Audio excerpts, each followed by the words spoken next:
Welcome to the Foundations of Breath. Our breath is the intersection between our psychology, our physiology, and our environment.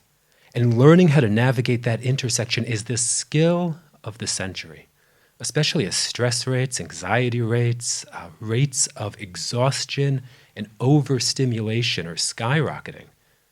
Imagine if we had a blueprint, an operating manual for using the power of our breath to access states of calm, of focus, of sleep when we want to rest, and of high-level energy when we want to rock and roll. One of the first things that we teach youth and families and anyone that we work with is that nasal breathing is normal breathing. That's how our body was designed to breathe. And if we can take that basic principle that our nose is connected to our respiratory system, and if we shut down mouth breathing, focus on nasal breathing, it will increase our focus on everything else in our lives. It will tune us in to our own body. It will be an exercise in presence and awareness, and it will come with a host of physical and mental benefits. And you'll find those benefits listed in the Physiology First Foundations of Breath program. I've been teaching breath education for close to 10 years, and I didn't know when I was growing up that breath was such a powerful conduit to optimal mental and physical health. I wish that I knew earlier that changing the cadence of my breath, that changing whether I breathe through my nose or mouth, that using my breath as a power tool to control my mental and physical state could be such an advantage in avoiding states of anxiety, of stress, of exhaustion, and of having a deeper relationship to my own body and ultimately my own mind. Leveraging the power of our breath begins with understanding a really simple formula. When I inhale oxygen. When I exhale carbon dioxide. The carbon dioxide that I exhale from my body, internally produced, is what lets me use the oxygen that I inhale. Now that may sound simple, but it's a little bit complex, so let's go through it again. The atmosphere is filled with oxygen. There's tons of it. I'm never running out of oxygen. When I inhale, I bring that oxygen into my body. Now the goal is to get it not only into my blood, which is really easy, because I took a big breath, but to get it into my cells and into the tissues of my body that need it. And that process requires carbon dioxide to give oxygen a ride from the blood to the tissues. Understanding the breath equation is such a powerful tool because we realize then that if I'm breathing through an open mouth all day long and I'm just pouring out, blowing off the carbon dioxide that I absolutely need to let oxygen make the journey from blood to tissues, I'm going to ultimately be under-oxygenated even though I'm breathing a lot. I'm going to have tissues that aren't getting that critical oxygen because I'm blowing off the carbon dioxide. I'm more likely to feel anxious, fatigued, and exhausted because I've left this huge opportunity to simply use my nose for what it was designed on the table. And I resorted to a really common default, which is mouth breathing. We're born to breathe through our nose, but there are many things that happen in our childhood that make mouth breathing a new norm.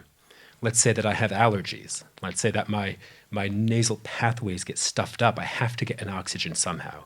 And what ends up happening is mouth breathing takes over as the new default pattern. And with that comes this really unbalanced exchange of oxygen and carbon dioxide. Remember, we breathe in oxygen, we're breathing out carbon dioxide. And if we breathe out the carbon dioxide that we needed to make oxygen useful to the tissues, the cells of our body, we can be breathing all day long and still not getting that oxygen to where it needs to go.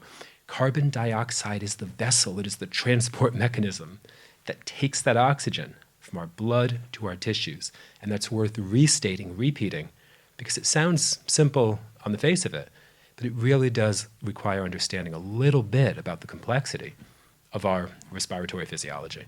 By shutting down mouth breathing for most of the day, because most of the day's activities don't require it, I can breathe through my nose at up to a very high percentage of my max heart rate if I train that. So the fact that I would be breathing through my mouth while reading a book or taking a test if you're a student is an example of falling back on a default pattern without using these critical skills of breath awareness, breath control, breath training, and breath practice in our everyday lives. The ability to control our breath is deeply related to the skill of controlling ourselves. Breath awareness is self-awareness. Breath control is self-control. Learning about our breath is learning how to operate our body and mind with agency. And the more that we can recognize that, the complexity of breathing touches on every aspect of how our body moves, of how we feel, mentally, of how we feel physically. But the starting point can be so simple. Eliminate mouth breathing whenever possible and focus on nasal breathing. Take that one step and notice what else you begin to notice about yourself. Notice if you're a little more alert. Notice if you're a little more calm. Notice if you're a little more focused. And notice if you're a little bit more aware of what's happening in your body, because awareness is the gateway. Because we aren't taught about our physiology, we aren't taught about our breath, we aren't taught about our body, it can be so easy to normalize being numb, being disconnected.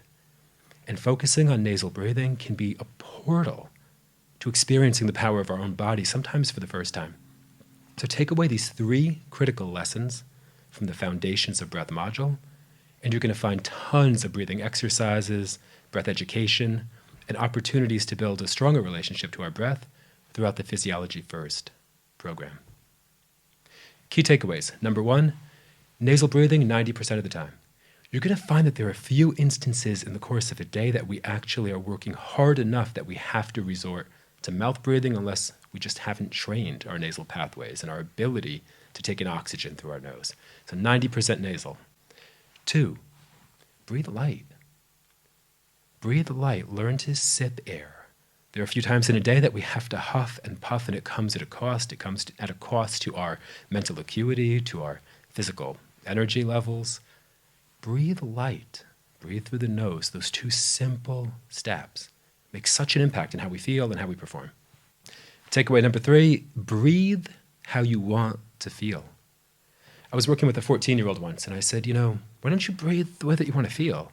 And immediately she changed her patterns of breathing, and she felt this perceptible difference in her focus, in her energy levels, in her internal state.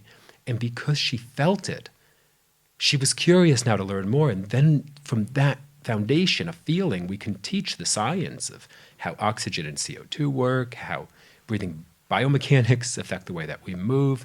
We could go into the deeper learning because she had an experience that she felt and that gave her more agency over her mind and her body in an instant.